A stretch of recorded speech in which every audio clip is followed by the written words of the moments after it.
I'm live on YouTube. First time ever. Never done this. Great. So the title of this is Thoughts on Love and Being Loving. And um, I just set up a group to talk about being lighthearted.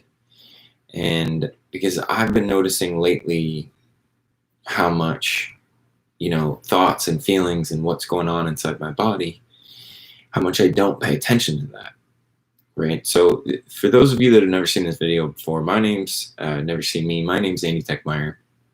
I have a background in golf and professional caddying, and am also into the life coaching space because as a professional caddy, you end up doing a lot of coaching.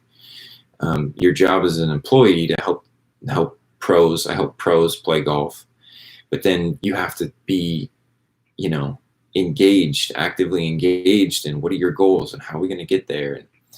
And so I've done a lot of personal development and breath work, plant medicines, ayahuasca mushrooms, a lot of different like consciousness expanding, that kind of stuff. And all to have a great life for myself and to help those around me to have a great life. And the other day I was doing some breath work and had this thought about being lighthearted, how, like when I'm doing what I do in life, whatever that is, making food, taking out the trash, those are pretty mundane activities. Talking to my roommate, watching a movie, the feeling of loving how I feel, and literally feeling my heartbeat.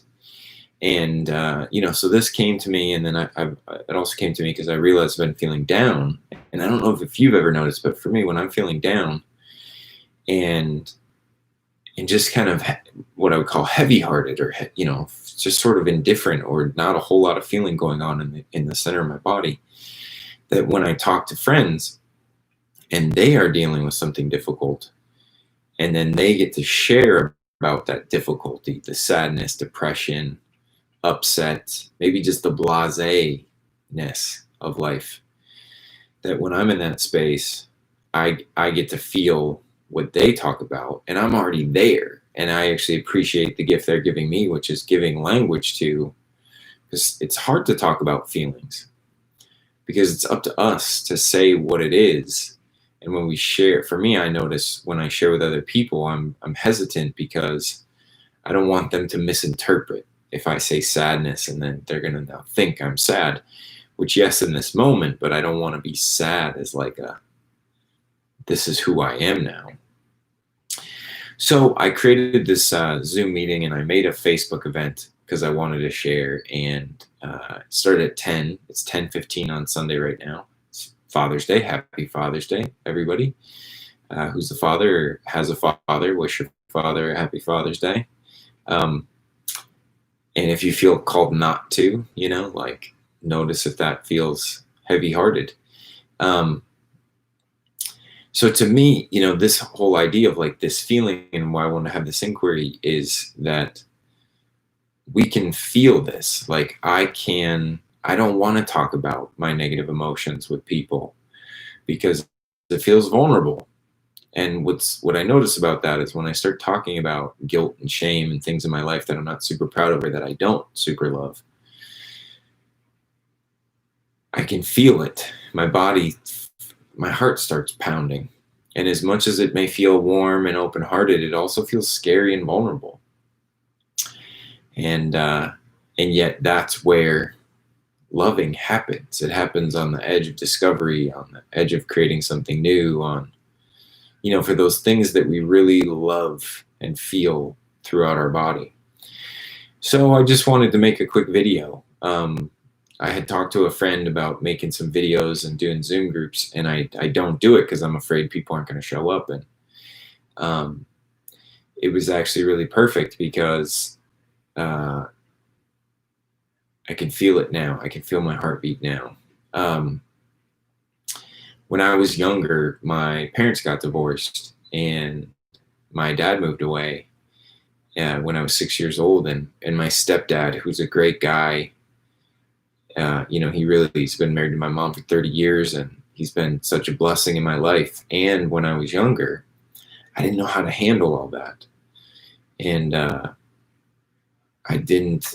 I felt alone, and I felt disconnected. And a lot of these things I would say connected to heavy-heartedness and not feeling lighthearted. And then there's a sense of like that people don't come to my events, or they don't want to engage in what I'm doing. And then I don't want to ask them to, because, that's another thing about love. If you ever felt that, like, if I have to tell you about love, then it's not love. If you love me, you just love me. I shouldn't have to tell you to love me. So anyways, making that group, I hadn't made that. It's mentioned to a friend I was going to do a Zoom group, talk to some guys about this stuff, because I also think that, as a man, I realize all people, when we're discovering new emotions and feeling how we feel and talking about it, it's difficult, because it's up to you to say what that feeling is in your body, where it comes from, what does it remind you of? Do you want to cry? Do you want to laugh? Do you want to just sit and ponder it for a while? So anyways, as I sat in the Zoom, I opened the Zoom, there was a few people that said they were going to be there, and no one showed up. One friend showed up at 10:03. And again, I'm saying, like, this is perfect. I know I'm not condemning. There's plenty of events that I've said I was going to go to and didn't go to at the last minute. And I just got to sit there and notice the thoughts and feelings and feel my heart and feel that sense of like, nobody cares. I'm all alone. And even if, I just stopped there for a moment just to feel my heartbeat. And this was the point of it, is like, these thoughts, these feelings exist within us. Just because somebody said they were going to be there and they didn't show up doesn't mean that they don't care. It means what it means. It means what happened. You don't know until you find out why they didn't show up. Like, my two other friends, maybe they had something come up, and it was a free Facebook event. So if you didn't make it. So anyways, I just thought I would, I'm practicing expressing this stuff, and I want to make videos and share these ideas. But also 7 minutes, kind of long. So I'm getting better. I want to get better at sharing ideas and, offering stuff for people that can actually bring them value, and then ask, and then have it be questions. I love inquiring into things. A lot of my value is in like, so I'll leave you with these questions. Where in your life have you felt heavy-hearted or broken-hearted? I think is, one of the things that we feel, that is a feeling we feel that we say feels bad, that we don't want to feel again.